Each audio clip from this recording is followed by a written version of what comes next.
này là rất rộng không?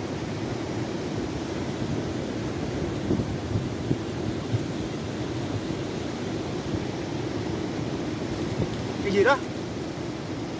Cái gì đó? Người ta chết hả?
Nó không chứ, nó cabin luôn à? Chắc con này còn nhiều lắm.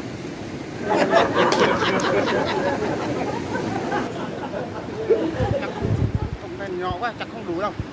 Phải chỗ khác đâu. Đấy này, nó đủ nước. Đột gì mà toát cái bi khủng, tương nó khủng chứ.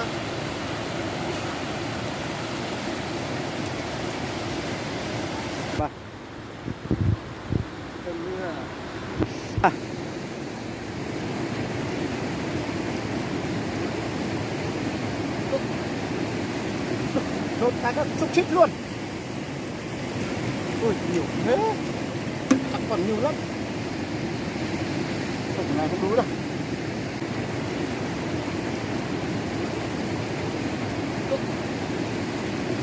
Đốt cái các xúc xích luôn.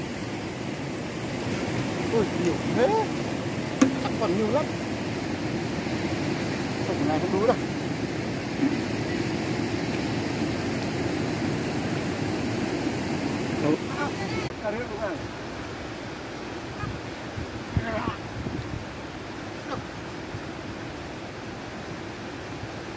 Tinh rồi à? Đi luôn à? Đi rượu à? Không.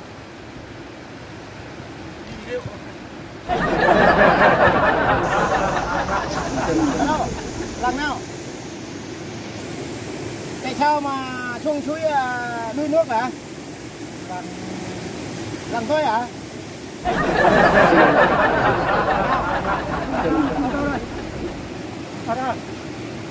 Làng nào? Làng Giòn. Làng Giòn hả? Làng Giòn tại sao mà qua đây? Xuống suối qua đây hả? Xuống đây hả? Rước chỗ nhà grab lo kia hả? Rước qua đây. Làng Giòn. Thì là cho chỗ về Làng Giòn nhá. Nè, đổ nước cho nó mát nhá.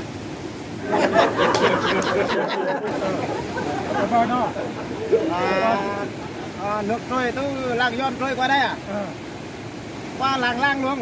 Rồi hiện tại bây giờ theo nhà chú, nhà chú. Đi nào, đi qua nhà chú nào.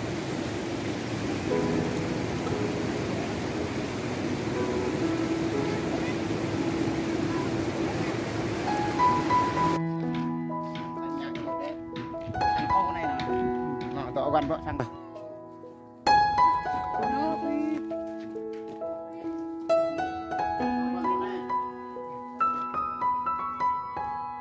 Bà con năng cái chân ấy loạn loạn cái này nên ya nên nghe nên này ăn nên cái này giận nó nèo này à nó nèo mà hay mà rặn nó bạo luôn nó bực tung quay nữa không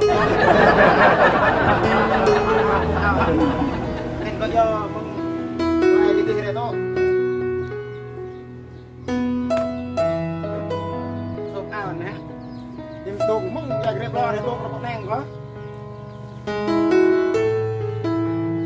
đào văn bạn nè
quay đọc clip đòn nhờ mấy lần một mà rơi của bạn này người ta biết thế này mẹ ông bà như bình là nhau bình can bình đen bình nó mẹ ông bà bình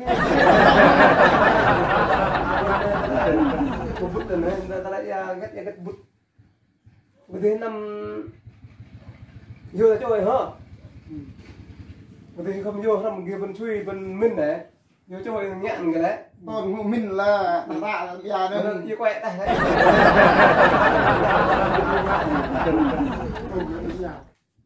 bom bẹ vần tôi nhìn vấn đề như vậy nên tao thân ta như vậy nên ta rất là em hay ta ở ngoài không hơn nữa vấn đề po sang nhớ ập cho mày vừa là ta này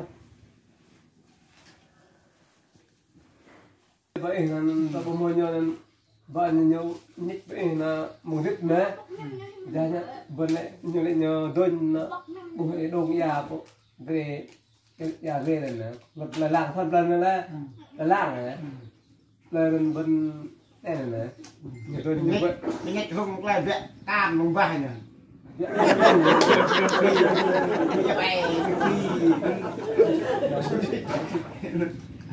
nếu có dịch theo về nó nhờ tôi cả bên na có gì mà chui này bây giờ còn mà chui nhờ chắc vừa năm mình nghe là cấp nên lẽ lại cả đồn mình lại như vậy đây mình ra và bây giờ còn coi gì mà chui có đây dân mà chui bộ mau bởi đây ở đây tôi có đi hơn tăng người lắm giờ thì tôi chơi bên cái cũng tăng bao nhiêu bây giờ bên ta muốn là lúc này hình cho bao nhiêu tiền người ta và là show được bao ấy tôi từng lần chúng ta những lên show được bao nhiêu con lần rồi chúng ta đi nhờ nên không biết tại bác sĩ ta cứ nghe như vậy không phải là cái quy bây giờ như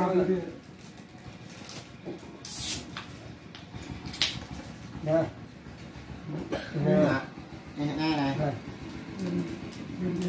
cái như này là vợ mình với cái hoàn là cái lợn nó vứt ra đi này thôi cái bi nó vứt ra đi vân lên cái lợn nó vứt ra lúc người ta nằm sao